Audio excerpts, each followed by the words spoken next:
자, 여러분들 이번 시간에 저희가 이제 드디어 계정 과목 이해하기 편으로 넘어왔습니다. 자, 지난 시간에 말씀드렸던 것처럼 우리 계정 과목 이해하기다라고 하는 것은 자산에 대한 계정, 그다음 부채 계정, 그리고 자본 계정과 수익, 비용 계정 이렇게 각각 계정들에 대해서 하나하나씩 배워갈 거예요 라고 말씀을 드렸죠.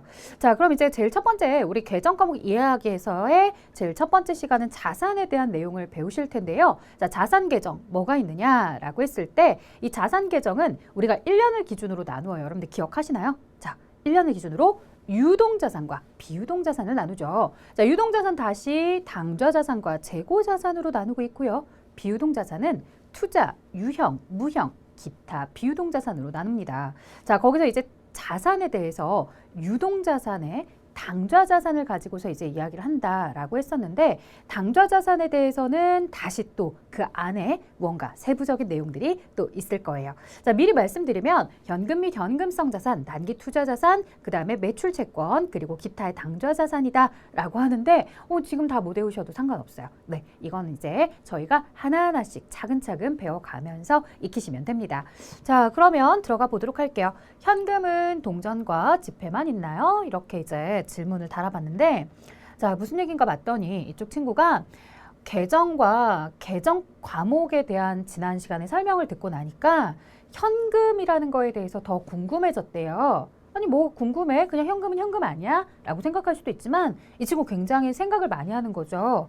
우리가 사용하는 동전, 100원짜리, 500원짜리 이런 동전, 그리고 만원, 5만원, 1000원, 5000원 이런 지폐, 이런 동전이랑 지폐만 현금이라고 표현하나요? 라고 물어보는 거죠. 자, 지금까지 수업을 들으면서 한 번도 의심하지 않았던 분들 갑자기 이 친구의 내용을 보면서 의심을 하기 시작해요. 당연한 거 아니었나? 라고 생각을 하죠. 자, 대답이 뭐냐면 물론 그것도 현금이지만 우리 주변에는 현금처럼 사용할 수 있는 것들이 또 있어요. 라고 말해주죠. 그래? 동전이랑 지폐 말고 또 현금이 있다고? 자, 그랬더니 이 친구가 이렇게 얘기하죠. 아, 맞다. 그럼 10만 원짜리 수표 같은 거. 여러분들 왜 은행에서 이렇게 발행된 수표 보신 적 있죠? 10만 원짜리, 100만 원짜리 수표. 이런 수표 같은 것도 현금이에요? 라고 물어보는 거죠. 그리고 우리가 이 보통예금 통장과 연동이 되어 있는 카드, 즉 체크카드죠. 이런 체크카드도 현금으로 봐야 될까요? 라고 물어보는 겁니다. 자, 이 친구의 이런 질문에 이제 제가 여러분들께 내용을 전달하기 전에 먼저 답만 설명을 드린다고 한다면 자기압수표라고 해서 저 10만 원짜리 수표는 현금이 맞아요. 그리고 이 체크카드는 보통예금 통장에서 연동이 되어서 나가는 거기 때문에 회계는 보통 저럴 때 보통예금이라는 명칭을 쓰던가 아니면 재예금 뭐 이런 명칭을 써서 예금 통장에서 돈이 입금되었다, 인출되었다 이런 식으로 표현을 합니다. 자, 그래서 이렇게 이 친구가 고민하는 것처럼 단순하게 동전 지폐뿐만 아니라 우리가 현금으로 명칭을 계정을 사용하는 것들이 조금 더 있으니까 그 내용도 좀 배워보고 그 외에 뭐 현금 및 현금성 자산이다 라고 해서 이 현금의 성질을 가진 것까지 같이 한번 이번 시간에 배워보자 라고 하는 목표를 가지고 이제 진행을 해보도록 할게요. 자, 자산에 대해서 배운다고 했었습니다. 우리가 이제 1년을 기준으로 유동자산과 비유동자산으로 나누고 있다고 했고요. 이 유동자산의 당좌자산부터 이제 파트를 시작해보자 라고 했었죠. 자, 유동에 이제 당좌자산, 재고자산 있는데 그중에 당좌자산부터 시작하는 거고요. 당좌자산 안에 있는 현금 및 현금성 자산부터 시작하려고 합니다. 그래서 이번 강에서 배우시게 되는 내용들 여러분들 이제 보고 계시는데요. 현금 및 현금성 자산이 뭔지의 정의를 배우실 거고요. 그 다음에 범위. 어디까지를 우리가 현금이 현금성 자산이라고 봐야 되느냐 그 범위 보실 거고요. 그 현금과 관련된 거래가 있을 때 회계 처리를 어떻게 하실 것인지 그리고 우리가 현금이 들어오고 나가는 입금과 출금의 상황에 대해서 어떻게 장부에 표기할 수 있는지 현금 출납장이라는 것도 배우실 거예요. 자, 그 다음 이제 여기서부터는 좀 달라요. 현금이라는 명칭이 들어가 있긴 하지만 실제로 현금으로 계정을 처리하지 않는 이런 현금 과부족이라는 명칭도 있고요. 그 다음에 소액현금이라는 개념도 배우실 거예요. 자, 그 다음 수표를 활용하기 위해서 만든 구자다라고 해서 당좌예금에 대해서 개념을 같이 배워갈 거고요. 그 당좌예금의 마이너스 잔액에 대한 설명을 하고 있는 당좌차월까지가 이번 강에서 배우실 내용입니다.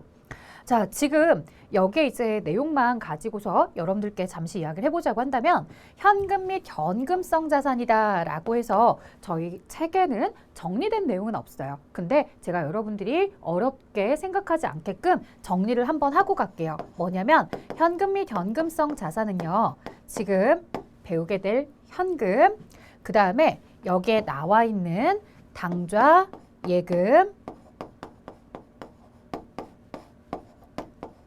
그리고 앞에서 뭐 체크카드도 얘기했었는데 그때 나왔던 명칭이 보통 예금, 그리고 마지막 이러한 성질을 가졌다, 현금의 성질을 가지고 있다라고 해서 현금성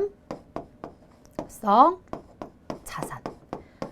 네, 이렇게 크게 네 가지를 묶어서 우리가 현금이 현금성 자산이라고 불러요. 그래서 여기에 이제 현금과 당좌예금에 대해서 좀 더 자세하게 배워봅시다 라고 얘기하는 거고, 물론 여기에서 현금성 자산은 무엇인지 여러분들 책에도 나와 있고요. 현금의 성질을 가진 자산이다 라고 설명도 되겠죠. 자, 보통예금은 왜 안 하냐고요? 보통예금은 사실 특별하게 여러분들이 기억하실 게 없어요. 그냥 체크카드 긁어서 돈이 나가면 출금이라고 보시면 되는 거고, 그 다음에 내 보통예금 통장으로 누가 이체를 해줬다라고 하면 입금으로 보시면 되는 거기 때문에 뭐 특별하게 이 보통예금과 관련해서 여러분들이 막 기억을 하셔야 되거나 그런 건 저희 시험에서만큼은 없어요. 그래서 간단하게 넘어갈 수 있는데, 자, 그럼 이제 하나, 현금 및 현금성 자산부터 차근차근 시작해 보도록 할게요. 현금 및 현금성 자산이다 라고 했을 때 현금이 뭐냐 이거예요. 기본적으로 현금은 돈이죠, 돈. 그리고 우리가 알고 있는 이제 현금, 그리고 금전, 이런 것들을 가지고서 이제 우리가 표현을 해주고 있고, 이렇게 표현되는 것들, 일상생활에서 돈이다, 현금이다, 금전이다 라고 표현하는 것들이 회계 장부에 들어가면 현금 및 현금성 자산으로 들어간다는 얘기거든요. 자, 이게 뭐예요? 이런 것처럼 돈, 현금, 금전처럼 동일한 가치를 가지고 있는 것에 대해서 우리가 이제 현금성 자산입니다 라고 하죠. 그러니까 앞에서 이야기했던 뭐 동전, 지폐, 자기압수표 딱 여기까지는 이런 돈이나 현금이나 금전의 가치를 가지고 있으니까 현금이다 라고 부르시면 되겠고요. 이것과 동일한 가치를 가지고 있는 것들은 현금의 성질을 가진 것이다 라고 해서 현금성 자산이다 라고 하고요. 가치가 동일하기 때문에 이걸 이제 우리는 묶어서 현금 및 현금성 자산이라고 표현을 해주는 거예요. 자, 그 다음 보도록 할게요. 현금이 현금성 자산의 범위에 대해서 그럼 봅시다 라고 하는 거죠. 자, 기본적으로 앞에서 보셨던 동전, 지폐 이런 것들은 이제 우리가 통화다 라고도 표현을 하죠. 자, 동전, 지폐에 대한 이런 현금, 직관적인 현금도 있지만 사실 이런 통화나 동전이나 지폐죠. 동전이나 지폐를 대신해서 사용할 수 있는, 즉 유사한 성질의 것들이 있더라는 거죠. 그래서 언제라도 현금으로 바꿀 수 있는 것이 있더라는 거예요. 그래서 통화 대용증권에 대해서 이야기를 해보자고 한다면 자기압수표. 자, 여러분들 우리가 자기압수표다라고 하는 건 여러분들이 일상생활에서 보고 있는 그 10만 원짜리 수표 맞습니다. 이 10만 원짜리 수표고요. 이 수표에 보시면 뭐 어디 은행 이렇게 써져 있죠. 자, 그 얘기는 혹은 뭐 아래쪽에 어디 은행 이렇게 써져 있는데, 이 은행이 왜 자기 앞이냐?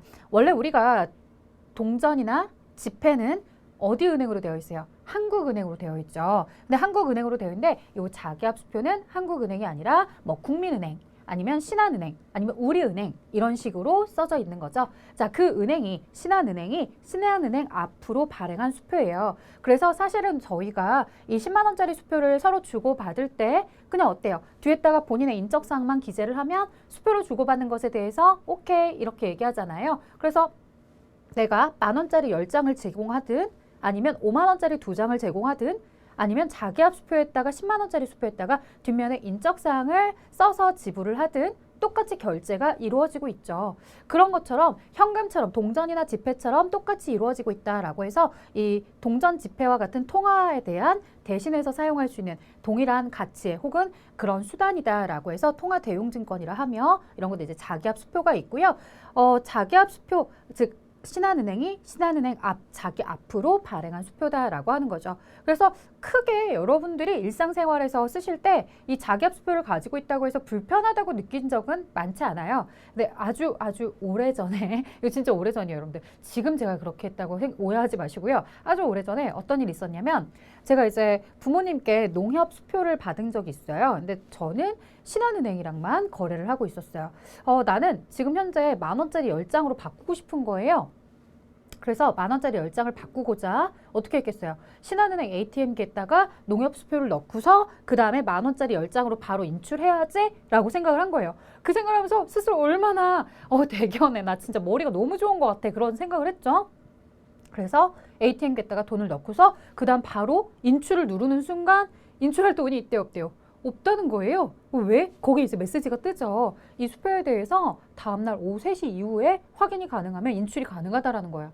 사실 불편하지 않다라고 생각을 했고 늘 현금처럼 쓰고 있었는데 알고 보면 이제 한국은행에서 발행한 이 지폐들과 다른 점은 신한은행이 발행한 수표는 신한은행에서 승인이 되어야 되죠. 즉 확인이 되어야 하고요. 농협에서 발행한 수표는 농협에서 확인이 되어야 돼요. 그래서 농협에서 발행한 수표를 제가 신한은행 ATM기에 넣었더니 어떤 일이 발생했어요. 농협에 내일 내가 확인해 볼게. 그 확인해서 맞는 돈이면 신한은행에 너의 인출 가능 금액의 10만 원을 넣어줄게 라고 이야기하는 거죠. 근데 사실 그런 거 말고는 대부분 저희가 어때요? 어렵지 않게 편하게 사용을 하고 있습니다. 그래서 똑같은 동전이나 지폐는 아니지만 이런 자기압 수표도 늘상 현금처럼 주고받는 게 가능하니까 우리가 현금이라고 부를 수 있어요.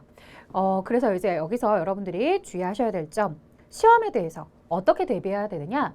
자, 시험은요, 네모박스 안에 여러 가지 요소들을 주고서요, 현금이 얼마인지 계산해 보세요 라고 이야기하거나 아니면 현금 및 현금성 자산은 얼마인지 계산해 보세요 이렇게 얘기할 거예요.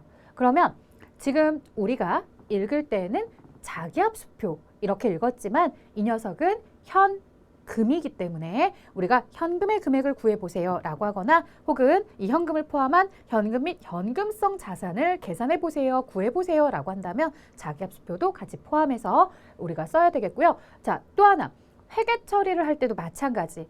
읽을 땐 자기압 수표지만요, 쓰실 때는 현금이라는 명칭을 쓰셔야 됩니다. 그래서 내가 제품을 매출하면서, 자, 그래서 대변에 제품 매출을 기록하고요. 제품을 매출하면서 자기압 수표로 받았습니다 라고 하면 읽을 때는 자기압 수표지만 지금 보시는 것처럼 분개할 때는 계정 과목을 뭐라고 쓰고 있더라? 현금이라고 쓰고 있더라는 거죠.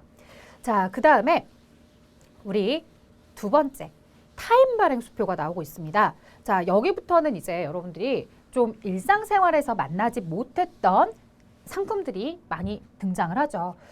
특히 저 타임 발행 수표다라고 하는 거는 정말로 저희가 일상생활에서는 거의 만난 적이 없을 거예요. 사업을 하거나 그러는 분들만 만날 수 있을 거고요. 그분들도 언제 만날 수 있냐면 내가 아닌 다른 거래처가 당좌 예금에 가입을 하고 그 당좌 예금에서 돈을 인출할 수 있도록 수표를 발행해 줬어요.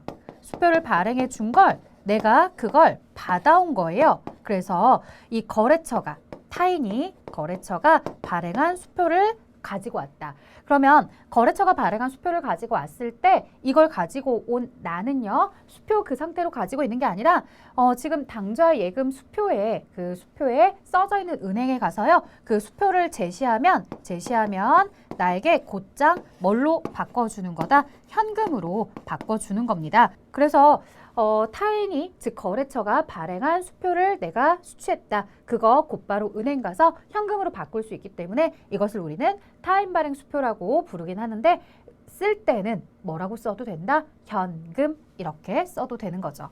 자, 그 외에 우리가 이제 우체국에 가서 하게 되는 이런 뭐 송금수표, 여행자수표, 우편한 증서, 그 다음 만기가 된 국공사채 이자표 이런 것들이 있습니다. 자, 그러면 내가 시험을 준비하는 사람 입장에서 송금수표가 무엇인지, 여행자수표가 무엇인지 그 명칭에 대해서 혹은 그 의미에 대해서 알아야 되느냐? 자, 여러분들 이렇게 하나하나씩 알고 가는 거 좋은 자세긴 해요. 그래서 하나하나씩 구글이나 네이버에 찾아보시면서 진행하는 거 나쁘진 않습니다. 다만 저희 시험의 포커스를 말씀드리자면요. 이러한 상품들이, 이러한 것들이 모두 우리는 뭘로 기록하게 된다? 현금으로 인식하고 기록하면 된다. 이것만 기억하시면 되는 거예요. 그래서 내가 우편한 증서가 뭔지 뒤늦게 이제 막 찾아서 내용 스토리를 알고서 와 그래 이래서 현금이구나. 이렇게 하면 좀 더 오래 기억에 남을 수는 있긴 하지만 사실 그러다 보면은 한 달 안에 이 내용을 모두 다 학습하기는 좀 버겁더라. 그래서 제가 여러분들께 확실하게 얘기해 드릴게요. 여기서 기억하셔야 되는 건요. 무엇을 우리가 통화대용증권으로서 현금이라고 말하는지 그 현금에 대한 명칭 쓰는 것들을 잘 기억하시고요. 나름대로 공통점을 좀 찾아보자고 한다면 수표, 수표, 수표, 수표 이렇게 들어가 있으면 모두 현금으로 처리하게 되는 내용입니다. 자, 근데 여기서 또 조심하실 점이 있어요. 뭐냐면 수표라는 단어가 들어가 있으면 그러면 모두 다 현금이냐? 자, 그건 아니에요. 그래서 너무 수표 단어만 들어가 있으면 현금 이렇게 이꼬르 시키면 안 되시고요. 예외적인 경우도 분명히 있습니다. 예외적인 경우를 반드시 외우셔야 되는 건 아니지만요. 어쨌든 여기에는 수표들을 현금으로 처리한다라고 이야기하고서 현금이 되지 못하는 수표들도 있다는 걸 알려드리고 싶었어요. 자, 선일자 수표라는 것도 있고요. 그 다음에 자, 아까 당좌예금에서 내가 수표를 발행하다라고 이야기했었죠. 그래서 회사가 발행한 당좌수표, 즉 내 회사가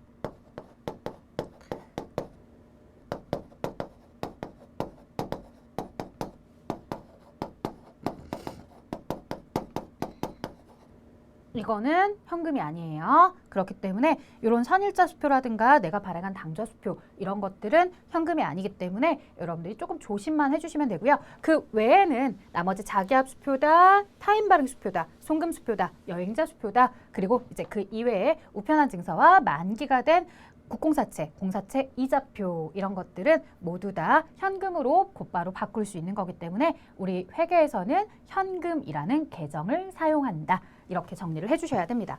자, 그 다음 보도록 할게요. 관련된 예제 교재에 있는 거죠. 자, 주식회사 3일은 D 상사에 상품 100만 원을 판매하고 대금을 다음과 같이 받았다. 현금으로 계상할 금액은 얼마입니까? 라고 이렇게 물어보고 있습니다. 자, 그러면 대변에 상품을 매출했습니다. 라고 해서 여러분들이 이제 회계 처리를 해본다고 한다면 뭐 상품 매출 혹은 매출 이렇게 이야기를 해줄 수 있을 거예요. 자, 매출을 하고 나서 차변에 돈을 받았는데 이 중에 현금으로 쓸 수 있는 금액이 얼마냐라고 물어보는 거죠. 자, 지폐. 우리가 읽을 땐 지폐라고 쓰지만 요거 계정으로 처리할 때는 뭐겠어요? 현금이죠. 그 다음 자기압 수표. 방금 전 배우셨습니다. 현금으로 처리하죠. 자, 그리고 이것 좀 조심해 주세요. D 상사 발행 수표래요. 즉, 우리 회사는 3일이에요. D 상사는 거래처예요. 거래처. 즉, 거래처는 타인이죠. 타인이 발행한 당좌 수표도 역시나 현금입니다. 자, 그리고 마지막 우편환 증서까지 현금의 종류에 들어가고 있었죠. 자, 그래서 모두 다 더해주니까 30에 50, 80에다가 95에 5를 더하니까 100만 원. 그래서 현금의 금액은 모두 다 합친 100만 원이다. 자, 이렇게 다양한 수단을 통해서 받았다라고 생각을 했지만 회계에서는 모두 다 이것을 뭘로 처리하고 있다라는 거예요. 현금이라는 계정 과목을 이용해서 현금으로 올리고 있더라는 거죠. 에듀윌 유료 회원만의 남다른 서비스.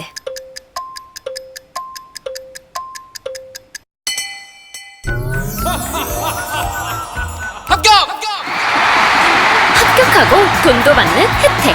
오직 에듀윌 유료 회원에게만. 에듀윌. 무료 합격!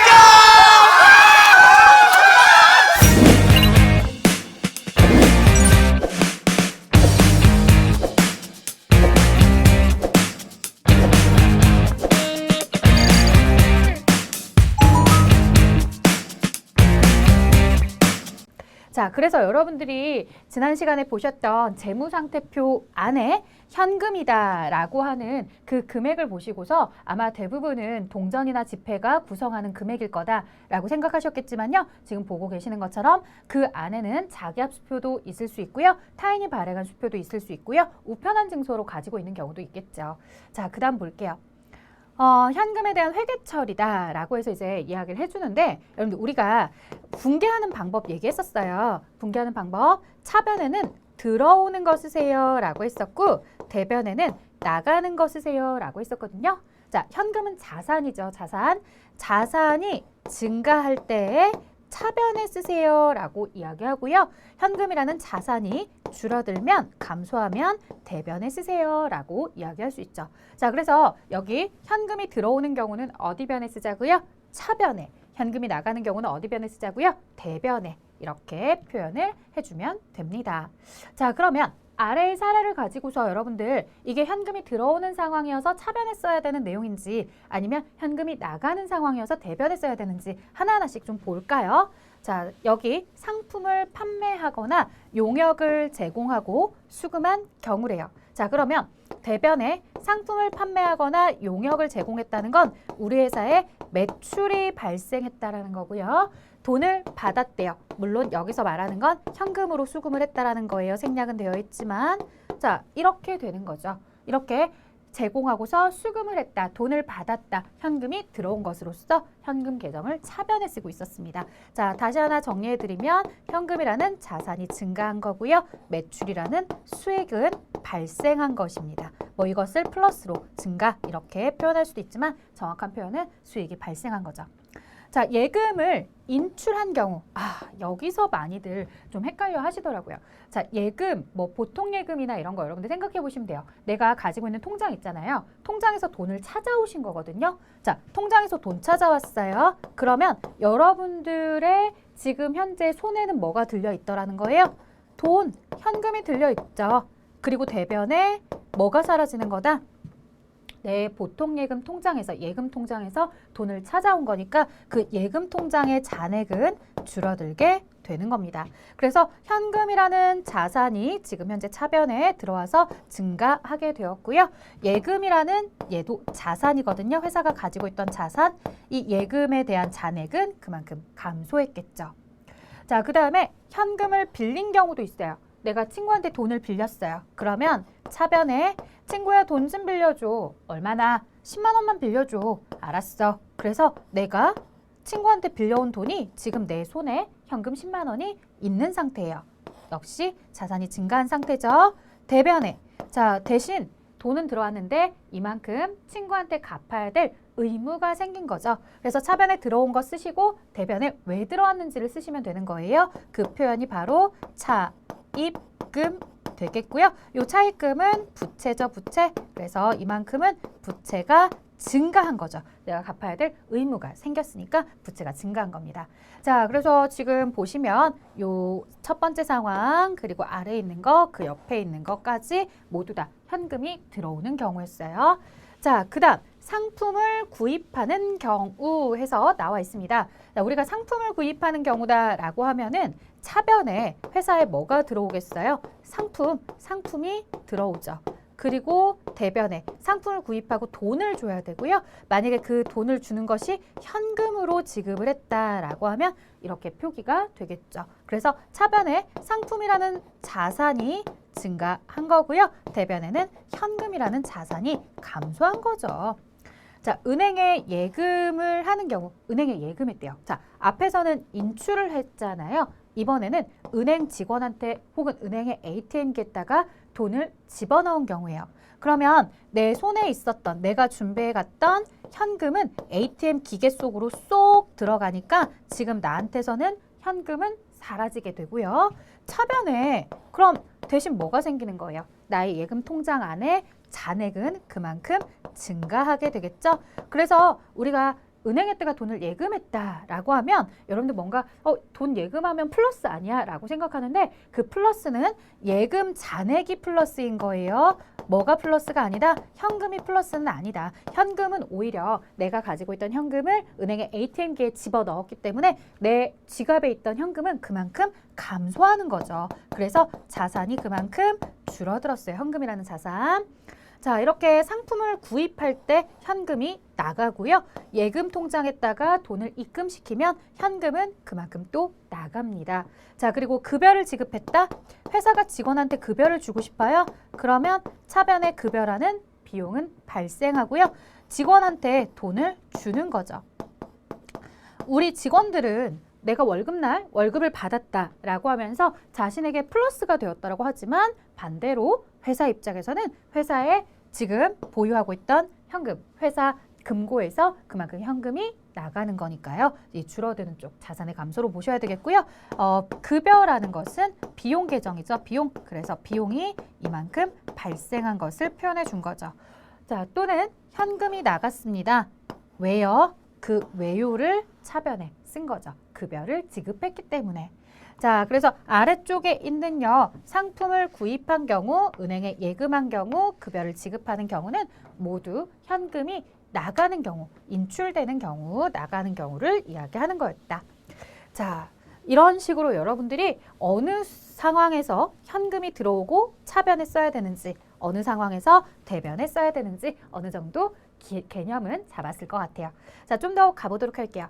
다음에 거래를 분개해달라고 합니다. B 회사로부터 상품을 구입했고요. 대금 30만 원 중에서 20만 원은 C 회사로부터 받은 자기압수표. 자, 자기압수표로 지급을 했대요. 잔액은 현금으로 지급했대요. 여러분들, 자기압수표도 우리는 뭐라고 부르기로 했어요? 명칭을 현금 이렇게 부르기로 했었죠? 그러고 나머지도 현금으로 준대요. 그러면 자기압수표나 현금이나 명칭은 똑같이 다 현금이니까 이걸 어떻게 쓰면 되겠어요? 차변에 상품 30만 원 들어오고 대변에 지불되는 거 현금 20, 현금 10 이렇게 쓰는 게 아니라 어차피 명칭 똑같잖아요. 그러니까 대변에는 현금 30 이렇게 써주시면 되는 거예요. 자, 그래서 뭔가 결제 수단이 자기압수표도 있었고 그냥 일반적인 지폐 이런 거 있었다고 하더라도 현금 따로 이렇게 쓰는 게 아니라 어차피 자기압수표나 현금이나 똑같이 다 현금 계정을 쓰니까 하나로 뭉쳐서 현금 30만 원이 나갔다. 이렇게 쓰는 거다. 자, 현금에 대한 T계정 그려볼까요? 여러분들, 우리가 이제 현금이요 라고 해서 T계정을 이렇게 전개해서 옮겨 놓을 수 있잖아요. 그럼 차변에는 어떤 걸 쓰겠어요? 앞에서 보셨다시피 자산이기 때문에 현금이 증가할 때, 자산이 증가할 때, 그 다음 대변에는 현금이 감소할 때 쓰시면 되겠죠. 자, 앞에 사례들을 정리를 잘 해보시면 돼요. 현금이 들어올 때 언제 들어와요? 우리가 무언가 물건을 매출하고서 현금으로 받으면 그러면 현금이 증가하겠죠. 그 다음에 또 뭐가 있었습니까, 여러분들? 은행에서 보통예금이나 이런 곳에서 돈을 인출해서 가지고 왔을 때, 인출해서 가지고 오면 나의 손에는 그만큼 현금 보유액이 더 증가하게 되는 거죠. 자, 그리고 우리가 수익에 대해서 뭘로 받았을 때 현금으로 수출을 했을 때 이런 것들이 모두 다 현금이 증가하는 상황이었죠. 자, 반대로 어떤 경우는 우리가 보통예금에다가 돈을 입금시켰어요 라고 해서 돈을 예금하거나 예금하거나 현금으로 가지고서 예금 통장에다가 입금시켰다, 예금을 했다라고 하거나 아니면 상품이나 이런 것들을 구입했다거나 혹은 비용 때문에 현금이 이렇게 비용이 발생하면 현금이 인출되기도 나가기도 하더라라고 정리를 하실 수 있겠죠. 그래서 여러분들 교재에서도 이런 T계정들에 대해서 정리가 된 걸 보실 수 있으니까요. 다시 한번 잘 봐주시면 좋겠는데 자, 여기 이제 교재 현금 잔액에 대해서는 조금 더 이야기를 하고 있습니다. 자, 사례를 들어서 이야기한 것 아니고요. 뭐가 있었냐면 자, 현금은 우리가 자산이잖아요. 자산. 자, 자산이기 때문에요. 전년도에 남아있던, 즉 예를 들어서 이게 1월 1일 날이다 라고 한다면 작년에 남아있던 현금 금액이 있을 거예요. 그럼 작년에 남아있던 현금 금액, 즉 뭐 예를 들어서 여기가 X1년 12월 31일 날 현금이 100원이 있었다. 그러면 X2년도 1월 1일 날 현금 얼마부터 시작을 하는 거다? 자, 기초는요. 여러분들 이제 잘 구분을 해주세요. 증가하는 쪽에는 기초고요. 감소하는 쪽에는 자, 기말을 쓸 거예요. 무슨 얘기냐? 자, 기초다라고 해서 우리가 회계 기간을 시작할 때 그런 걸 이제 이렇게 표현하죠. 전년도에서 2월이 되어서 현금이 버려지지 않았죠. 현금 100원 남은 거 누가 버리고 시작하겠어요. 그걸 가지고서 시작하죠. 전개 2월 된 현금이 100원이 있었습니다. 라고 표현을 해주시면 되겠고요. 현금은 앞에서도 이야기했던 것처럼 뭔가 현금에 대해서 들어오면 입금이 되면 현금이 증가하게 되겠죠. 자, 이렇게 현금이 수입액, 입금액 뭐 이렇게 쓸 수 있습니다. 혹은 그냥 단순하게 현금의 증가 이런 것들이 차변에서 이루어지게 되겠고요. 자, 이제 현금을 가지고서 현금으로 지급을 했다. 현금으로 돈을 지급했다라고 하면 대변에 기록이 되겠고요. 자, 그리고 나서 이제 12월 30일 날이 되어서 나중에 남는 현금이다라고 하는 부분에 대해서는 얼마가 되겠느냐라고 해서 기말에 남는 현금이 있을 거고요. 그 기말에 남는 현금은 우리가 역시나 그 다음 연도 X3년도로 넘겨서 사용을 하기 때문에 차기 다음 X3기로 옮기게 되는 2월 시기는 현금입니다. 라고 이야기를 해줄 수 있겠죠. 자, 그래서 여기 T 모양에 맞춰서 저희가 좀 써보면요.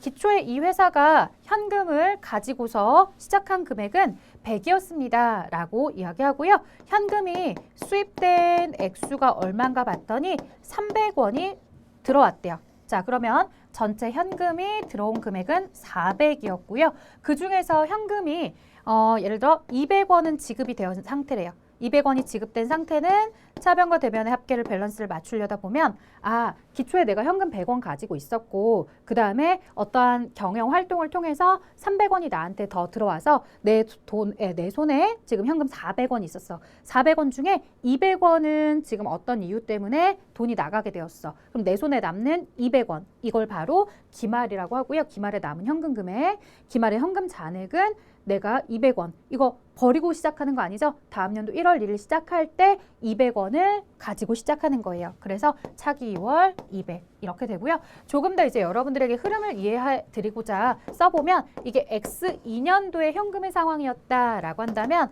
다음 연도 현금의 상황에 대해서 X3년도에 대해서 기록을 하자라고 한다면 차변의 기초, 즉 전기의 2월 된 금액 얼마부터 현금 200원부터 시작을 하게 되는 거예요. 자, 이런 흐름들을 여러분들이 잘 기억해 주셔야 되겠죠. 그러면 이 기초는 뭐였다고요? 여기 앞에서도 얘기했다시피 X1년도 현금 계정에서 기말에 남아있던 금액이 이렇게 X2년도 1월 1일 날 들어오는 전기 2월 현금 액수다라고 설명을 드렸습니다.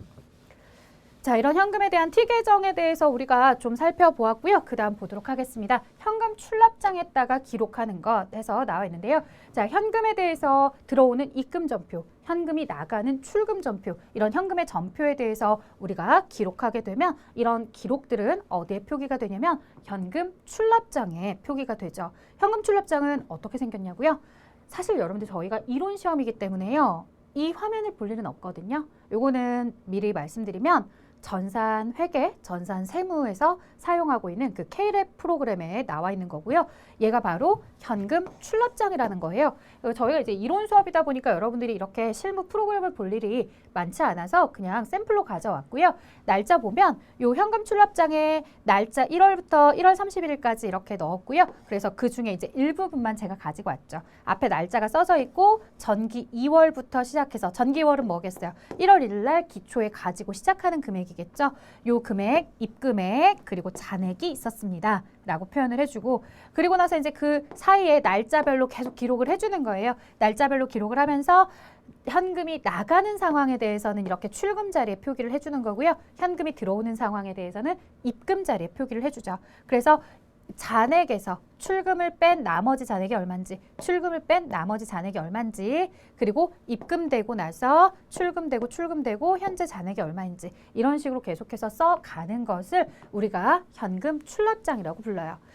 실제로 이제 여러분들이 현업에 가서 회계와 관련된 일을 하시게 된다라고 하면 이런 현금 출납장을 직접 작성할 일은 없어요. 지금 보시는 것처럼 다 프로그램에서 자동으로 표기해 줍니다. 나는 뭐만 하면 현금과 관련해서 들어오는 입금 전표나 나가는 출금 전표나 이런 현금과 관련된 전표만 잘 등록을 해주면 자동으로 현금 출납장에 기록을 해줄 것이다. 자, 하지만 저희도 한번 이제 나중에 프로그램을 해석할 수 있는 눈이 생기려면 연습을 좀 해봐야 돼요. 그래서 다음의 거래를 현금 출납장에 기입해보자 라고 하는 예제 문제를 좀 풀려고 합니다. 자, 5월 1일 날 전달에 즉 4월 30일이겠죠. 30일 날 남아있던 현금이 55만 원이 2월 됐대요. 자, 그러면 이와 관련해서 5월 1일 날 쓰시고요. 전월 2월, 즉 전달에서 그러니까 우리가 앞에 1기, 2기 할 때는 전기 2월 이렇게 표현했지만 요건 이제 전월에서 넘어온 거기 때문에 4월에서 넘어온 건 전월 2월이다 라고 해서 55만 원이 수입 자리에 이렇게 들어와 주고요. 잔액이 55만 원이 생긴 상태죠. 자, 그 다음 5월 3일 날 A회사로부터 상품을 매입하고 대금 30만 원을 현금으로 지급을 했대요. 자, 굳이 회계 처리를 요구한 건 아니었지만 회계 처리를 해보자고 한다면 상품은 30만 원이 지금 현재 회사에 들어온 상태이고 대변에 대금 현금으로 30만 원을 지급했다라고 이야기해주고 있죠. 자, 그럼 이 상황에 대해서는 현금이 지금 나가고 있는 상황이잖아요. 지출하는 상황이에요. 지출 상황. 자, 지출하는 상황에 대해서는 어떻게 표기하느냐? 전월월 55회 잔액 55에서 이제 5월 3일 날짜 쓰시고요. A회사로부터 상품을 매입했다라고 하는 이런 적요 써준 다음에 지출 자리에다가 30만 원을 기록하죠. 그럼 55만 원에서 30을 제외하니까 25만 원이 남았다. 라고 표현을 해주고 있습니다. 자, 그럼 25만 원 남았고요. 그 다음 보도록 할게요. 5월 10일 날 자, B 회사에 상품 40만 원을 판매하고 대금은 자기압수표로 받았대요. 자, 우리가 읽을 때는 자기압수표이지만 대변에 상품을 판매했다. 상품 매출 혹은 매출 40만 원. 그 다음에 자기압수표로 받았다라고 하는 건 자기압수표, 읽을 땐 자기압수표, 하지만 쓸 때는 현금으로 쓰세요. 그래서 현금이 그만큼 입금된 것입니다. 라고 하죠. 자, 앞에서 여기까지 보셨다고 한다면 이 이후에 이제 40만 원이 들어오게 되는 거죠. 현금 40이 들어왔어요. 그러면 25만 원에서 40만 원이 들어왔기 때문에 현재 잔액은 65만 원이 되었다라고 표기를 해주고 있습니다. 자, 좀 더 보도록 할게요.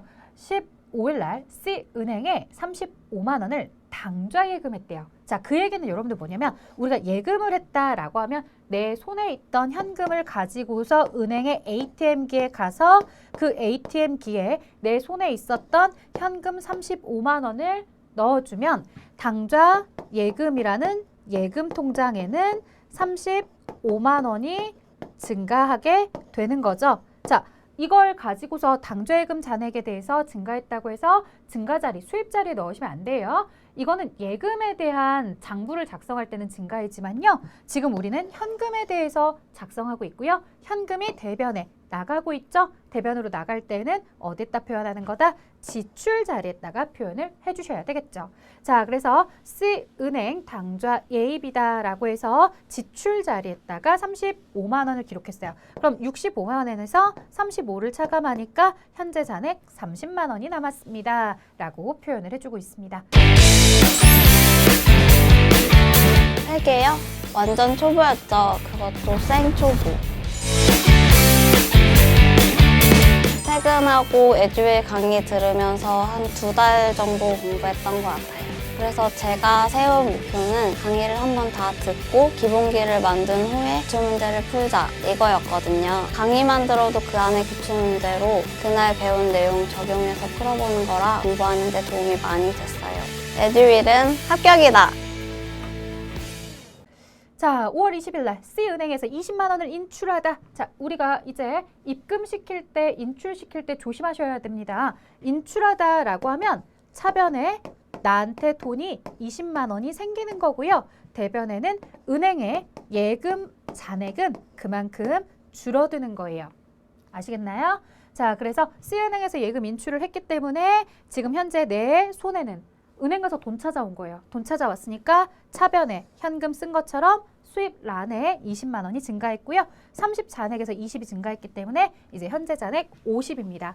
자, 현재 잔액 50인 상태에서 이제 마지막 날로 가도록 할게요. 자, 이제 31일 날 보도록 할게요. 5월 31일 월말 현금 잔액을 계산하고 차월로 이월하기로 했대요. 자, 지금 앞에서 보면은 수입에 대한 금액이 55, 40, 20 해서 전체 115만 원이고요. 그 다음 지출에 대해서 65만 원이죠. 자, 이렇게 하고 나면은 수입에서 전체 지출을 빼면 잔액 50이 남았다 이거예요. 자, 이 잔액 50만 원 남은 부분에 대해서 다음 달, 즉 6월 1일에 이제 50만 원 기초 금액을 가지고 시작하게끔 장부를 작성하겠다라고 하는 거고요.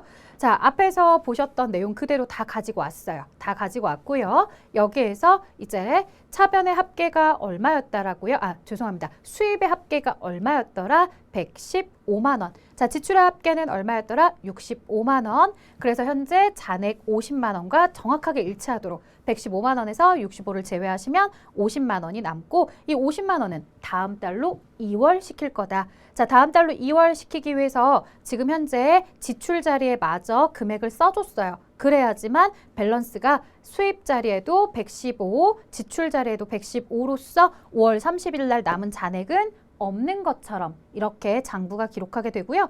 자, 그럼 이제 여기 지출 자리로 넣었던 50만 원은 왜 넣었던 거예요? 다음 달로 2월 시키려고 넣었던 거죠? 그럼 다음 달로 2월 시킨다라는 건 어디에? 전월 2월 자리에 50이 그대로 들어오게 되고요. 이 50이 들어온 만큼 6월 1일은 기초잔액 얼마부터 시작하는 거다? 50부터 시작하게 되는 거죠. 자, 이런 식으로 해서 장부가 기록이 됩니다. 사실 여러분들이 직접적으로 장부를 내가 이걸 손으로 수기로 작성하는 일이 현업에서는 있다 없다? 거의 없어요. 물론 뭐 프로그램을 전혀 사용하지 않는 회사에서는 이걸 여러분들이 스스로 작성하도록 할 수 있지만 요즘 대부분 이제 프로그램들도 워낙 저가로 많이 나왔기 때문에 그냥 프로그램에서 다들 진행을 하시거나 혹은 이런 일들이 있으면 다 어디에서 작성을 하세요? 엑셀이나 이런 걸 이용해서 작성을 하죠. 그래서 직접적으로 본인이 하실 일은 아닌데 그럼에도 불구하고 이 흐름에 대해서 알고 계셔야 되겠죠.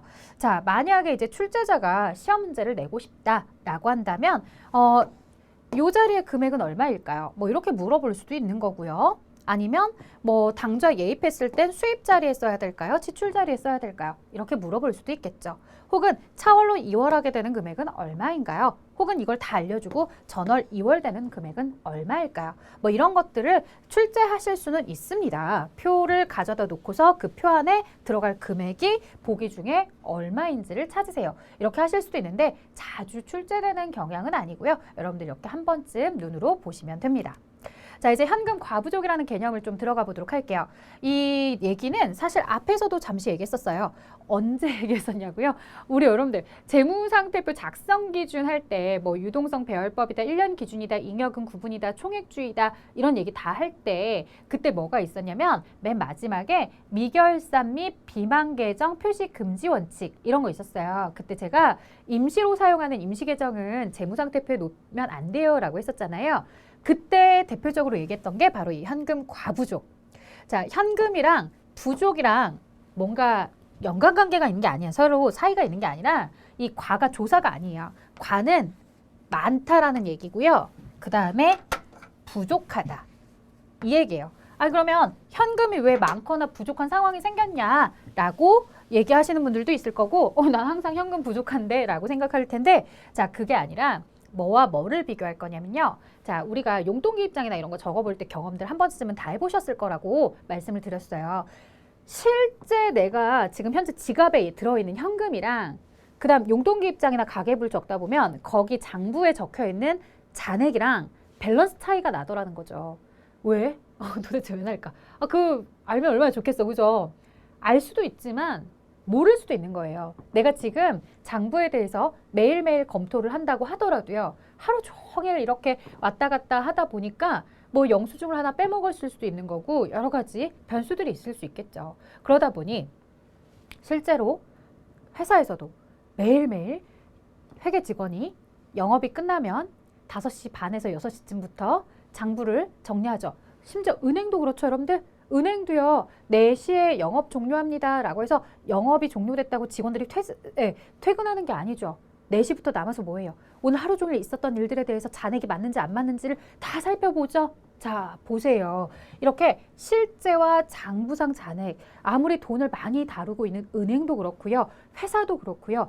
이게 밸런스가 딱 일치하는 날도 있지만 안타깝게도 일치하지 않는 날도 있더라는 거예요. 그러면 자, 은행은 뭐 반드시 맞추고 가라라고 하는데 사실 회사에서도 이런 차이가 났을 때 어떻게 해야 되느냐. 나도 반드시 맞추고 가기는 가야 돼. 그거 어떻게 맞출까요? 실제 잔액에 맞출까요? 장부상을 맞출까요? 자, 어떻게 맞춰야 되겠어요? 실제 금액은 내가 맞출 수 없어요. 이미 실제는 그 돈이 있는 거야. 예를 들어 실제 금액이 9만 원이다 라고 하면 실제 9만 원이 있는 거야. 그럼 그때는 나는 어떻게 하시면 돼요? 장부를 실제 금액에 맞춰서 플러스 시키거나 마이너스 시키거나 이렇게 조정하시면 되는 거죠. 자, 그래서 내용을 좀 보면요. 임시로 쓰는 계정이기 때문에 최종 재무상태표에는 올리지 말아라 라고 했고, 그럼 결산할 때까지 회계 기간 중에 내가 현금 과부족이라는 명칭에 대해서 써놨는데 그 부족하거나 많거나 한 그 차이 액수에 대해서 현금 과부족이라고 써놨는데 그 부분에 대해서 끝까지 원인이 밝혀지지 않으면 나는 어떻게 해야 되느냐 라고 하면요. 적절하게 비용 계정, 수익 계정을 쓰세요. 자, 저희 책에는 뭐가 있냐면요. 보통 부족할 때 실제 금액이 좀 장부보다 부족해서 조정을 하게 되었을 때 돈이 없는 거잖아요. 돈이 사라진 부분에 대해서는 잡손실, 그리고 돈이 상대적으로 다시 많은 상황에서는 잡이익 이렇게 이제 쓰라고 하죠. 근데 그 액수의 차이가 크지 않을 때는 잡손실 잡이익으로 쓰게 되는데 사실 액수의 크기가 엄청 많이 날 때는 잡이익 잡손실 쓰시면 안 되겠죠. 실무에서. 그래서 이제 제가 여기에다 간단하게 잡손실 잡이익으로 쓰십니다 라고 쓰고 싶었지만 혹시라도 액수의 크기가 크다면 잡이익 잡손실이 아니라 그에 맞는 어떤 상황에 대해서 적절하게 계정을 찾아서 쓰셔야 되기 때문에 이제 비용이나 수익으로 처리한다라고 쓴 거예요. 예를 들어 이런 거죠. 내가 만약에 우리 회사에 뭐 한 5만 원, 10만 원이 빌 때는 잡손실로 처리를 했어. 근데 갑자기 한 200만 원, 300만 원이 비는 거야. 그것도 잡손실로 쓸 수 있겠냐 이거예요. 그럴 순 없어요. 그럼 어떻게 해야 돼요? 직원이 책임을 지기로 했대요. 그럼 어떻게 해야 되는 거예요? 그 금액이 직원에게 급여로 나갔다. 그래서 급여로 처리를 한다거나 그에 맞는 적절한 비용 계정을 찾아서 쓰셔야 된다는 거죠. 그래서 잡손실 잡이익, 물론 이렇게 수업용으로 외우고 계셔도 좋지만요. 이건 수업용일 뿐이고요. 실제 현업에 가시면 이 비용과 수익에 대해서 적절하게 금액의 액수가 만약에 적지 않고 크다고 한다면 거기에 맞는 계정을 찾아서 쓰셔야 된다. 자, 그러면 한번 보도록 할게요. 자, 실제 소유하고 있는 현금이 더 많은 상태래요. 실제 잔액이 10만 원이고요. 장부상 잔액이 9만 원이래요. 완전 나이스예요. 그래도 이거는 완전 나이스라는 게 뭐예요? 실제 금액이 더 많은 거죠. 그럼 이제 실제 금액 10만 원 중에서 장부에 9만 원이라고 써져 있으니까 만 원을 이렇게 슬쩍 꺼내서 내 주머니에 넣고서 서로 맞았네 이렇게 하면 안 돼요. 그럼 나중에 횡령죄로 내가 끌려갈 수도 있어요. 조심하셔야 돼요. 이거 어떻게 하시는 거냐고요? 실제 잔액에 맞춰서 장부를 늘리셔야 되는 거예요. 그럼 장부를 늘린다. 어떤 장부? 현금에 대한 장부. 우리 지금 현금의 밸런스가 맞는지 틀리는지를 보는 거니까 현금 금액을 늘리시면 돼요. 그래서 발견했을 때 차변에 현금 장부를 10,000원 늘리시고요. 대변에는 현금이 지금 많아진 상태인데 실제보다 장부가 현재 부족한 상태인데 이런 차이에 대해서 내가 사실 잘 모르겠어 라고 이제 현금 과부족이라고 발견했을 당시에 써놓는 거예요. 자, 발견 당시에는 이렇게 밸런스 차이가 나는지 왜 차이가 나는지 모르니까 일단은 현금 과부족이라고 써놨다가 이제 그 다음에 이렇게 차이가 났던 것에 대해서 원인을 나중에 밝혀내는 경우도 있지만 결산할 때까지 내가 원인을 전혀 모르는 경우도 있더라는 거예요. 자, 우리가 원인을 안다면 그 아는 원인에 맞춰서 장부를 정리하시면 돼요. 대변에 있었던 현금 과부족이라는 이 모호한 상황에 대해서 나 알게 됐어. 알고 보니까 지난번에 예금 이자 들어왔던 것에 대해서 내가 통장만 확인하고 이 돈을 안 처리했더라고. 그래서 여기에 대해서 이자 받은 게 있었는데 이자 수익에 대해서 깜빡했더라. 예를 들어 그런 거죠. 뭐 은행 가서 내가 100만 원에 대해서 이제 통장에 있는 돈을 찾아왔는데 100만 원에 대해서 찾아오는 줄 알았는데 전액 찾았다. 전액 출금 이렇게 했더니 이자까지 붙어가지고 뭐 이제 101만 원이 들어왔던 거예요. 근데 나는 100만 원 돈 찾으러 갔던 거니까 그냥 차변에 현금, 대변에 뭐 예금에 대해서 100만 원 이렇게만 쓴 거죠. 근데 사실 돈 하나하나씩 세어보면 얼마였는데 101만 원이었는데 그걸 놓친 거죠. 그래서 원금 100만 원에 이자 10만 원 붙었었는데 그거 깜빡했구나. 이자 만 원, 이자 10,000원 붙었었는데 내가 깜빡했구나. 그래서 현금 과부족에 대해서 원인 밝혀냈고 그 이유가 이자 받아서 그렇대 라고 하는 거죠.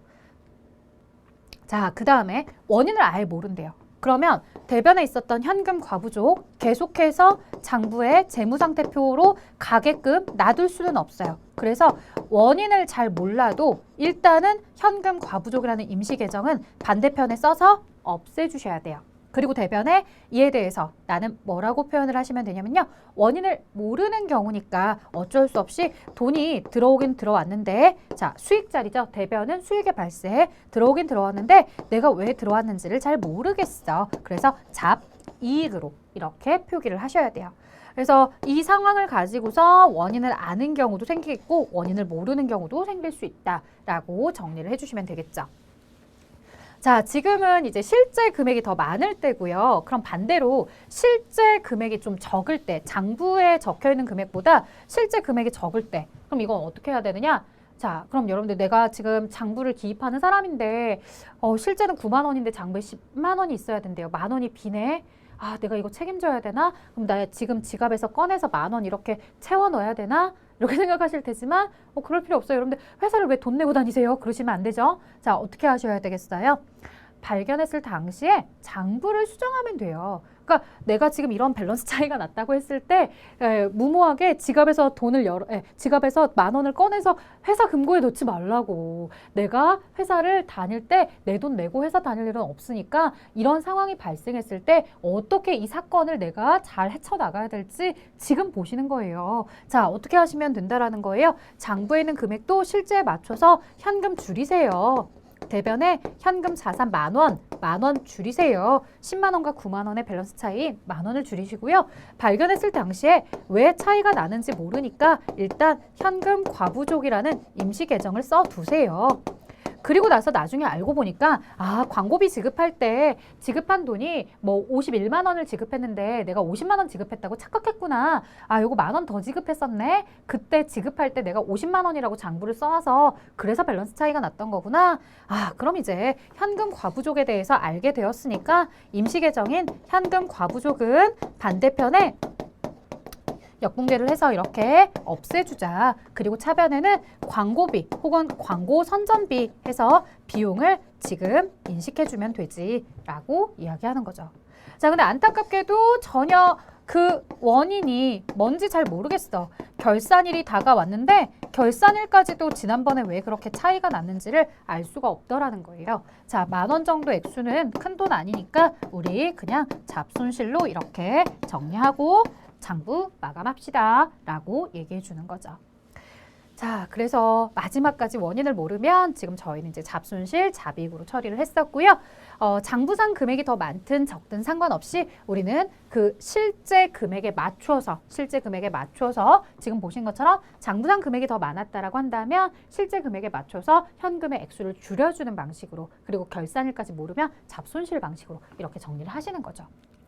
자, 그 다음에 현금 과부족과 관련해서 실제 현금 잔액이 장부보다 6만 원 부족함을 발견했대요. 자, 여러분들 실제가 지금 장부보다 부족하잖아요.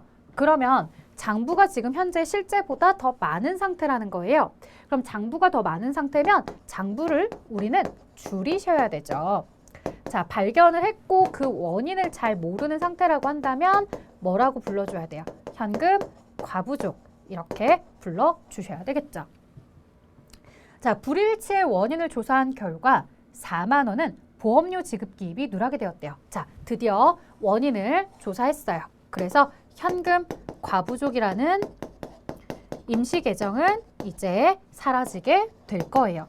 원인이 뭐야? 라고 했더니 4만 원은 회사가 보험료라는 비용에 대해서 지금 장부를 기록하는 걸 깜빡했었던 거고요. 나머지에 대해서는 알 수가 없대요. 6만 원에서 4만 원을 제외한 나머지 원인을 알 수 없는 부분을 장부에 그대로 현금 과부족으로 계속 두는 것이 아니라 나는 잘 몰라. 돈이 왜 사라졌는지, 왜 부족한지 모르겠어. 그러면 이렇게 이제 잡손실 계정으로 정리해 주세요 라고 말씀드렸죠. 자, 그 다음 이제 소액현금 제도라는 게 있습니다. 여러분들 말 그대로 아주 적은 액수에 대해서 이야기를 하는 건데요. 실제로 여러분들 회사를 가보시면요. 소액현금 혹은 전도금이라는 명칭을 많이들 써요. 왜냐? 자, 우리 회계팀이 있다고 한다면 매번 아주 자질구레하게 뭐 사무용품 쓰고 뭐 이럴 때마다 내가 계속해서 현금을 지급해주는 일이 굉장히 일이 많아지고 좀 불편한 거예요. 그래서 격리부서에서 어떻게 하냐면 각각의 부서로 뭐 마케팅부, 영업부, 아니면 제조부, 생산부 여러 부서들이 있을 거 아니에요. 그런 부서에게 일정한 액수, 뭐 예를 들어서 우리 마케팅 부서는 한 달이다라고 하면 한 달에 현금을 지출하는 게 한 50만 원 지출하더라라고 하면 50만 원을 제공을 하는 거죠. 그래서 격리부에서 각 부서로 일단은 소액 현금이다라고 해서 일정 현금을 지불을 합니다. 그러면 각 부서에서 이제 그 돈을 받아온 다음에 지출이 계속해서 이루어지겠죠. 근데 지출을 할 때마다 이 지출하고 나서 그냥 정리 없이 가는 게 아니라 항상 현금을 내고 나면 뭐를 가지고 와야 되겠어요? 그와 관련된 영수증을 받아오셔야 되죠. 이 영수증 받아와가지고 나중에 격리부서에다가 보고해요. 내가 50만 원의 현금 중에서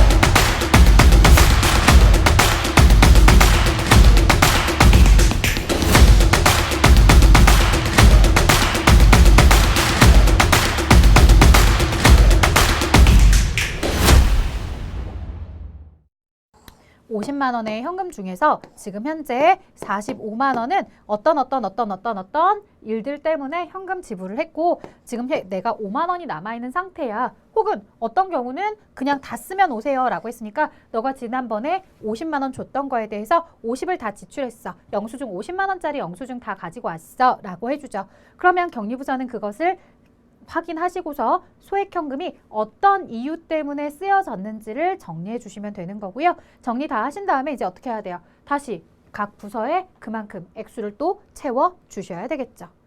액수 이제 똑같이 50만 원 채워줄 수도 있는 거고 너네 부서가 좀 돈을 많이 쓰는구나 그러면 한 60만 원 채워줄 수도 있는 거죠. 어쨌든 이렇게 일정한 기간이나 뭐 일주일 단위면 일주일 단위, 한 달 단위면 한 달 단위 혹은 하루 단위면 하루 단위로 이렇게 가져다 놓고서는 각 부서의 일정 금액을 소액으로 사용할 수 있는 현금을 제공했다라고 해서 소액현금이라고 부르고요. 실제 실무에서는 전도금이라고 부르는 회사들도 굉장히 많습니다.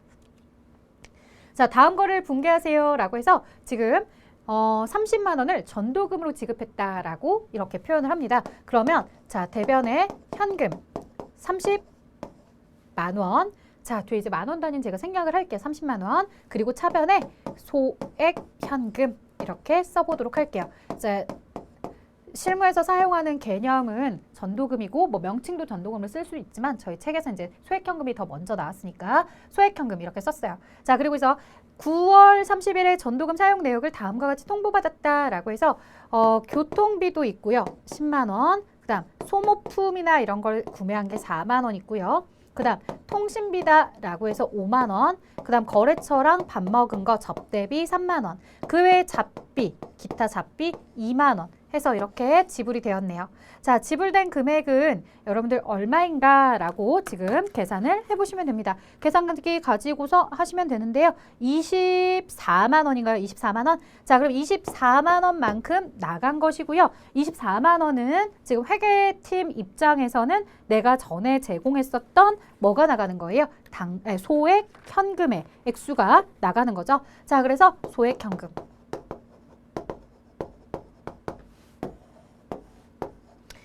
자, 이렇게 이제 소액현금 24만 원을 썼단 말이야. 그리고 나서 이제 어떻게 해야 돼요? 현금으로 사용했던 금액을 다시 보충해 줘야 돼요. 자, 그러면 요 금액을 가져간 부서는 이런 회계 처리를 할 필요는 없어. 이건 다 격리팀에서, 격리부에서 진행을 하시면 되겠고요. 이제 격리팀에서 마지막에 추가로 더 보충을 해주는 거잖아요. 그러면 대변에 현금 24만 원. 왜냐면 사용액을 보충해 줬으니까 24만 원 썼잖아요. 24만 원 보충해 주고 다시 이 금액에 대해서 우리는 뭐라고 쓰시는 거예요? 소액 현금이다. 이렇게 쓰는 거죠. 이렇게 쓰면은 소액 현금 30 중에 24 쓰고서 24 채워준 거니까 소액 현금은 다시 얼마가 되겠어요? 30이 되겠죠. 그 30만 원에서 또 그 부서가 다 사용하고 영수증 가지고 오면은 내가 이렇게 정리를 해주고 그리고 다시 충전해주고 이런 식으로 가시면 돼요. 자, 이런 소액현금과 관련된 내용도 있었습니다. 그다음 이제 당좌예금과 관련해서 수표를 활용하기 위해서 만든 구자다. 그래서 당좌예금이라는 표현이 있는데요. 자, 지금 여기 우리 회사, 내 회사가 있어요. A기업. 그다음에 거래처 B기업이 있어요. 그리고 이제 은행이 있죠. 자, 우리가 이제 보통은 내가 입금시킨 돈만 그대로 정확하게 인출하는 부분이 있잖아요. 근데 그런 거에 대해서는 보통 예금이다라고 해요. 내가 입금시킨 것만 정확하게 차감하는 거. 자, 그리고 이런 것도 있죠. 내가 입금시킨 거 이외에 더 많은 돈을 끌어다 쓸 수 있는 거예요. 은행이랑 사전에 이제 협의를 한 거죠. 더 많은 돈을 끌어다 쓰는 걸 우리는 뭐 마이너스 통장이다, 마통이다 이렇게 얘기하는데 마이너스 통장, 마통은 그냥 이제 어차피 보통 예금처럼 계좌이체상에서도 돈을 왔다 갔다 할 수 있는 상태잖아요. 근데 요 당좌예금은 사실 마이너스 통장과 같은 성격은 가지고 있지만 한 가지 더 추가된 개념이 있어요. 뭐냐면 결제를 할 때 우리가 수표라는 걸 발행해서 결제를 하겠다 이거예요. 왜 이런가 봤더니요. A기업이 B기업한테 물건을 구매를 해요. 이 물건 구매를 할 때 대금을 줘야 되는데 내가 직접 현금으로 줄 수도 있지만 내가 직접 주지 않고 어떻게 하겠다라는 거예요? 은행에서 받아가도록 하겠다라는 거예요. 그러니까 대금 지불을 은행한테 책임지도록 하는 거죠. 그리고 B기업도 만약에 이제 그냥 외상 이렇게 해서 가는 것보다는 야, 은행이 너한테 요 돈 줄 거야 수표 가지고 가라고 하면 조금 더 마음이 안심이 되겠죠. 자, 그래서 A기업은 은행한테 이제 당좌 개설을 하고요. 당좌 개설할 때 받아왔던 수표가 있을 거예요. 그 수표에다가 금액을 기록해서 물건 살 때 B한테 주시면 돼요. 그래서 일단 수표를 받아오고 그 받아온 수표를 가지고서 물건 살 때 수표에다 금액을 적어서 주시면 돼요. 이런 걸 이제 우리가 수표를 발행하여 지급하다라고 하고요. 이렇게 수표를 발행하여 지급하게 되면 B기업은 그 수표를 받아서 은행에 가서 제시를 해주면 돈으로 바꿀 수 있죠. 자, 그래서 아까 우리 처음 시작할 때 통화대용증권에서 어떤 개념이 있었냐면 타인이 발행한 당좌 수표, 타인 발행 수표 혹은 타인 발행 당좌 수표는 뭐와 개념이 동일합니까? 현금과 같아요 라고 했죠. 이거는 이제 B기업 입장이었던 거예요. B기업 입장에서 A가 발행해준 수표를 그대로 은행 가서 현금으로 바꿀 수 있었기 때문에 자, 그런데 이거는 B 입장인 거고 이제는 누구의 입장을 좀 보자는 거예요? A기업의 입장을 보자는 거예요. B로부터 회사가 원재료를 사왔대요. 그러면 차변에 원재료가 들어왔어요. 근데 대변에 현금 대신에 수표로 줬대요. 자, 수표를 줬을 때 내가 지금 당장 수표를 끊어줬다고 하더라도 아직 은행에 있는 통장에서는 돈이 인출된 건 아닌데 그래도 수표를 써서 이렇게 지불을 해주잖아요. 그럼 나는 어떻게 표현할 수 있냐면 어차피 B기업이 이거 가서 은행 가서 당장 오늘 돈 찾아갈 테니까 나의 당좌예금 잔액은 그만큼 당좌 예금 잔액은 그만큼 줄어드는 거야. 내가 수표를 발행해서 주면 상대방이 나의 당좌예금 계좌에서 돈을 가져가겠지? 라고 해서 이렇게 당좌 예금이 나가는 것으로 보는 거고요. 반대로 이제 거래처나 이런 사람들이 나한테 돈을 넣어줬대요. 돈을 넣어줬는데 뭐 예를 들어서 매출을 하고서 물건을 매출하고서 돈을 받았는데 당좌예금 통장으로 돈을 넣어줘 라고 내가 얘기를 해준 거죠. 그래서 그렇게 되면 당좌예금 계좌가 증가를 하겠죠. 자, 이렇게 수표를 활용하기 위해서 만든 구자를 당좌예금이라 하고요. 여러분들 교재에는 은행과의 당좌거래 약정에 의해서 회사가 예금액의 범위 내에서 어음 수표를 발행하고 어음 수표의 대금을 은행이 지급할 수 있도록 하기 위해서 예치해둔 금액입니다. 라고 하죠. 자, 그럼 당좌예금의 T계정에 대해서 보자 라고 했을 때 당좌 예금.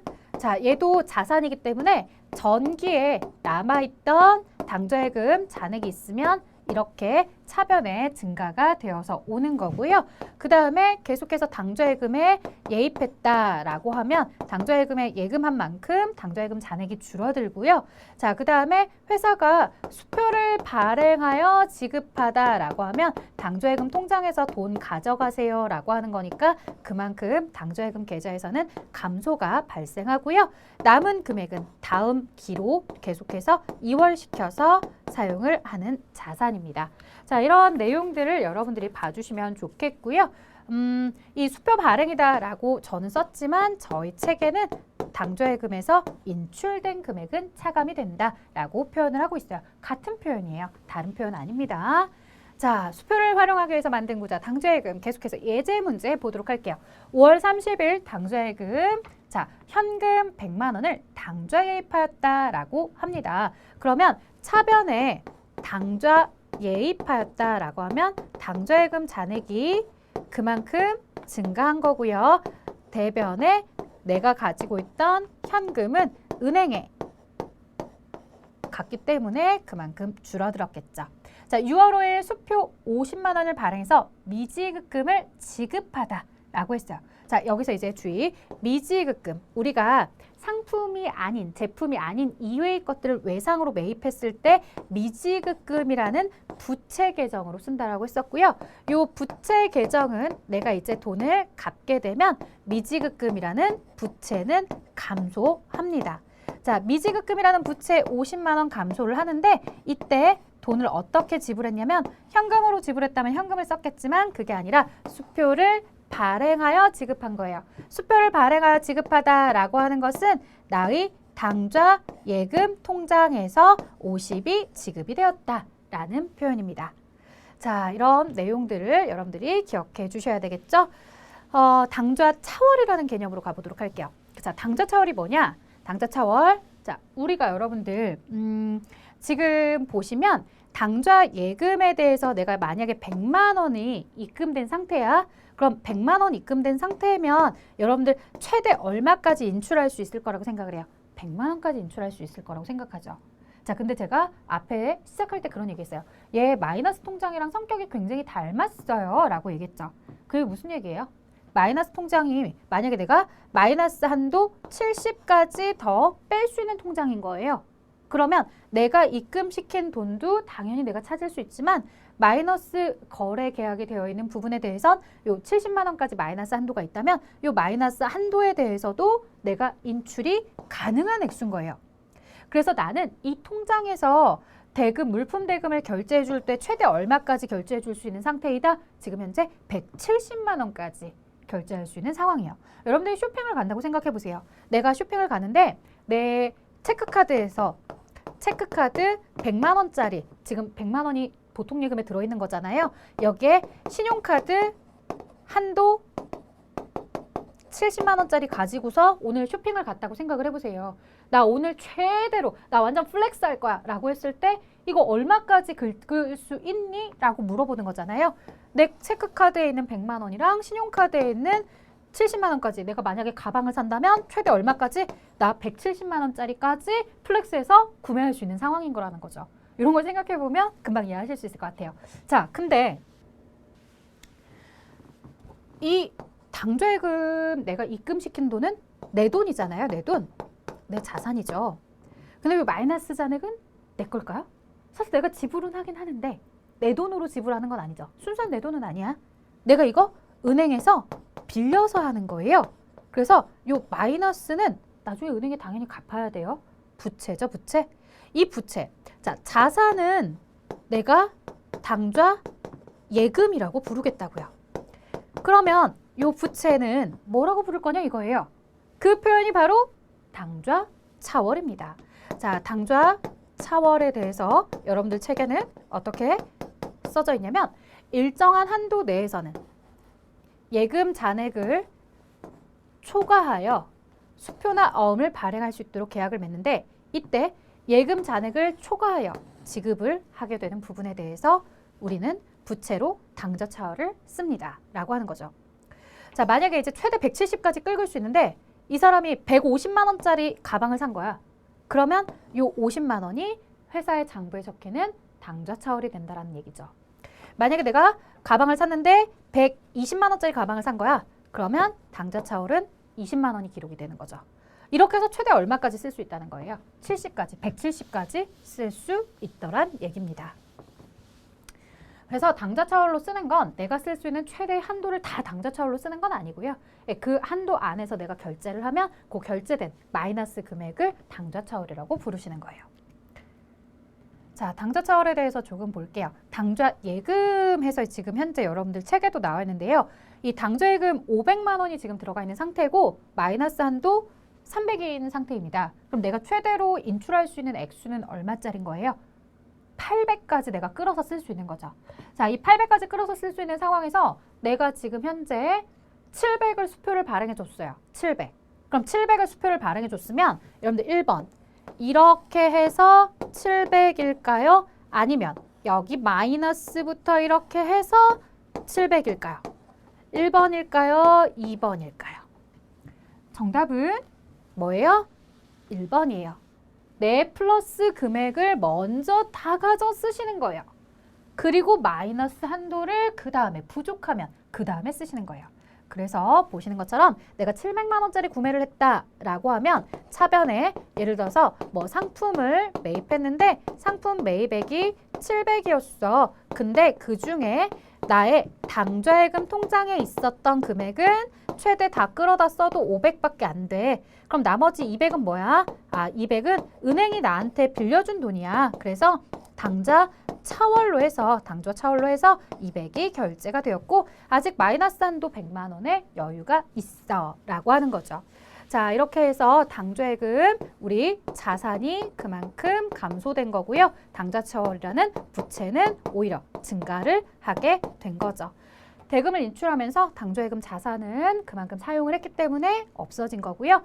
또 은행이 대신 지불해 준 만큼 회사는 빚이 생긴 거니까 부채가 200만큼 증가했다라고 표현을 하죠. 자, 외상으로 10만 원 상당의 상품을 구입했다고 하죠. 그러면 차변에 상품 10만 원, 대변에 외상으로 구입을 했다라고 하면 뭐 외상 매입금도 좋고요. 아니면 매입하고서 갚을 의무, 매입 채무가 생겼다라고 해도 좋아요. 자, 10만 원, 그냥 뒤에 만원 단위로 할까요? 수표를 발행하여 위에 외상 매입금을 지급하였다. 매입대금을 지급했대요. 뭐 외상 매입금으로 썼으면 여기 외상 매입금을 쓰실 텐데 저는 이제 매입 채무라고 썼으니까 이 외상 매입대금, 매입 채무에 대해서 부채가 상환이 이루어지고 있어요. 부채 상환을 이루어지고 있는데 10만 원짜리의 매입 채무였는데 수표를 발행해서 줄 때 당좌예금 잔액의 현재 잔액 상태를 보니까 8만 원밖에 안 되더라는 거예요. 자, 그러면 당좌 예금 잔액에서 자산이 감소할 수 있었던 건 8만 원. 근데 매입 채무는 10만 원을 결제했잖아. 그럼 나머지 2만 원은 뭐라고 봐야 되는 거예요? 다행스럽게도 당좌 차월 한도가 마이너스 4만 원까지 가능하니까 요 8만 원 내 돈으로 내고서 부족한 나머지 2만 원은 당좌 차월로 해서 이렇게 회계 처리해 주셔야 되겠죠. 그래서 요만큼 자산, 이만큼은 뭐로? 부채로 해서 결제가 된 거죠. 자, 당좌 차월 한도가 4만 원이었는데 2만 원 썼으니까 요 2만 원 제외하고 이 회사의 지금 현재 마이너스 한도는 2만 원까지는 더 찾을 수 있는 한도가 남아있는 상태이더라. 자, 이제 여기까지 내용 정리해 보도록 할게요. 저희 이번 시간에 자산에 대해서 시작을 하면서 1년을 기준으로 유동, 비유동 나누어서 유동자산, 그중에서 당좌 재고 중에 당좌자산을 배우고 있고요. 당좌자산 중에서도 현금 및 현금성 자산 시작하고 있습니다. 이 현금 및 현금성 자산, 현금, 당좌예금, 그 외에 뭐 보통예금이나 현금성 자산 이런 성질들에 있는 자산까지 합쳐서 이야기하는데 현금과 당좌예금을 좀 더 집중적으로 배웠고요. 이 소액현금이다라고 해서 각각의 부서들에게 현금을 자유롭게 쓸 수 있게끔 일정 금액을 줬다가 나중에 정산하는 방식에 대해서 이야기해드렸고요. 현금 과부족이라는 임시계정 알려드렸고요. 당좌 차월이다라고 해서 이 당좌 예금의 마이너스 금액에 대해서 이야기했고요. 이 당좌 차월은 자산이 아니라 부채라는 점 기억해 주셔야 됩니다. 자, 여기까지 했고요. 저희 이제 다음 시간에는요. 이 유동자산의 당좌자산의 현금 및 현금성 자산 이 다음인 뭐를 배울 거냐면 바로 단기 투자자산 배우도록 하겠습니다. 수고하셨습니다.